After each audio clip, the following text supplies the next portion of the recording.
ইসলাম আমি এই কিতাব থেকে আয়াত কারিমা পাঠ করেছি ওয়া রাফা'না লাকা যিকরা। হে আমার হাবিব, আমি আপনার শান ও মানকে উঁচু করে দিয়েছি।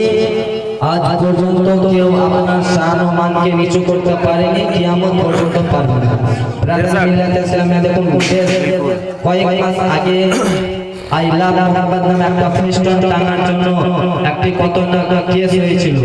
তো আমার নবী আল্লাহ তাআলা বলে দিয়েছেন, আমার নবী মুস্তাফাকে কোরআন মাজিদের মধ্যে বলে দিলেন, কোরআন মাজিদের মধ্যে বলে দিলেন যে আমার হাবিব আপনার শান ও মান কেউ আজ পর্যন্ত নিচু করতে পারেনি আর পারবেও না। ইউপির মধ্যে কানপুর বলে একটা শহরের মধ্যে এই ঘটনাটি হয়েছিল। তারা আমার নবীর শানকে নিচু করতে চেয়েছিল, আমার নবীর শানকে ডাউন করতে চেয়েছিল। ব্রাদার মিল্লাত ইসলামিয়া আমার নবীর শান এতে আরো বেড়ে গেছে। জোরে বলুন সুবহানাল্লাহ, সুবহানাল্লাহ। দেখুন কোরআনের মধ্যে আল্লাহ তাআলা ঘোষণা করছে, কদ জাআকুম মিনাল্লাহি নূরুন ওয়া কিতাবুম মুবিন। জি জি বেশ। আল্লাহ তাআলা বলতে আছে, আমি তোমাদের কাছে আমার তরফ থেকে এসেছে একটি নূর ও একটি রওশন কিতাব। ব্রাদার মিল্লাত ইসলামিয়া নূর বলতে কাকে বোঝানো হয়, কিতাব বলতে কাকে বোঝানো হয়?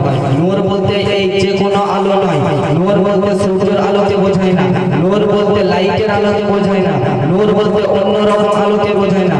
ব্রাদার নূর বলতে আল্লাহ পাক রব্বুল আলামিন সর্বপ্রথম আমার দয়াল নবী মুস্তাফা আকা মুস্তাফা সাল্লাল্লাহু তাআলা আলাইহি ওয়াসাল্লামের নূর মুবারককে সৃষ্টি করেছিলেন। হযরতে জাবির রাদিয়াল্লাহু তাআলা আনহু আমার নবী মুস্তাফার কাছে এসে বলতে আছে, ইয়া রাসূলুল্লাহ, ইয়া হাবিবাল্লাহ, আপনি বলুন যে সর্বপ্রথম দুনিয়ার মধ্যে কি সৃষ্টি করা হয়েছিল? আমার নবী মুস্তাফা বলতে আছে, আউয়ালুহু মা খালাকান নূরি, সর্বপ্রথম আমার আল্লাহ তাআলা তোমার নবীর নূরকে সৃষ্টি করেছে। সুবহানাল্লাহ, সুবহানাল্লাহ। ব্রাদার মিল্লাত ইসলামিয়া এখান থেকে বোঝা যায় যে আমার নবী এখনো পর্যন্ত জিন্দা আছে। আপনি দেখবেন কিছু কিছু মানুষের বক্তব্য কি যে আমার নবী মরে গিয়ে মাটিতে মিশে গেছে।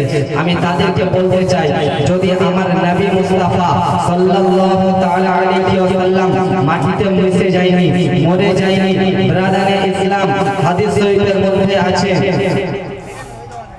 যে আমার নবী মুস্তাফা এখনো পর্যন্ত জিন্দা আছে, আমার নবী মুস্তাফা এখনো পর্যন্ত মারা যায়নি। আর যেখানের মধ্যে আছে ব্রাদার, ওই মাটি পর্যন্ত আমার নবী মুস্তাফাকে হারাম করে দিয়েছে খাওয়া। কি? নবীদের দেহকে, নবী রাসূলের দেহকে। হাদিসটি হচ্ছে, ইন্নাল্লাহা হারামা আলাল আরদি আউতাকুল আযজাতুল আনবিয়া ফানবিউল্লাহি হাইয়ুন ইউসাকু। ব্রাদার ইসলাম আল্লাহ তাআলা আল্লাহ পাক হাদিস শরীফের মধ্যে ঘোষণা করে দিলেন যে আমার নবী ও রাসূলের দেহ মাটিতে খেতে পারবে না, আমার নবী রাসূলের দেহ মাটিতে খাওয়ার জন্য হারাম করে দিয়েছে। ব্রাদার মিল্লাত ইসলামিয়া দেখুন, আমাদেরকে নবীর সঙ্গে কেমন মহব্বত করতে হবে, নবীর সঙ্গে কেমন ভালোবাসা করতে হবে, আমাদেরকে কেমন নবীর আশিক হতে হবে।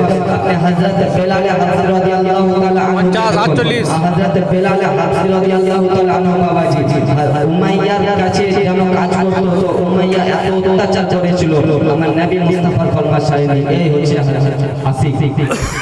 একে বলে নবীর আশিক। ব্রাদার এত অত্যাচার করেছিল, এত জুলুম করেছিল, হযরত বেলাল নবীর কলমা ছাড়েনি। বরঞ্চ দেখুন আল্লাহ তাআলা বলেছে, হে আমার বান্দা, তোমরা নবীর চর্চা করো, তোমরা নবীর শান ও মানকে উঁচু করো, আমি তোমাদের শান ও মানকে উঁচু করে দেব। আসুন দেখুন, হযরত বেলাল রাদিয়াল্লাহু তাআলা আনহু আমার নবীর শানকে উঁচু করেছিলেন, আমার নবীর শানকে বুলন্দ করেছিলেন। ব্রাদার মিল্লাত ইসলামিয়া দেখুন আজকে বেলালের শান কতটা উঁচু। সুবহানাল্লাহ।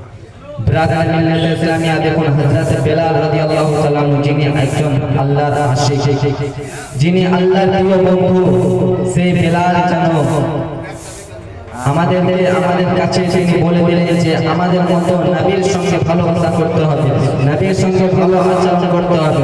বাবাজি, যখন কোনো মানুষ বলে আমাদের নবী তো চিন্তা নাই, তো নবীকে মানবো কেন?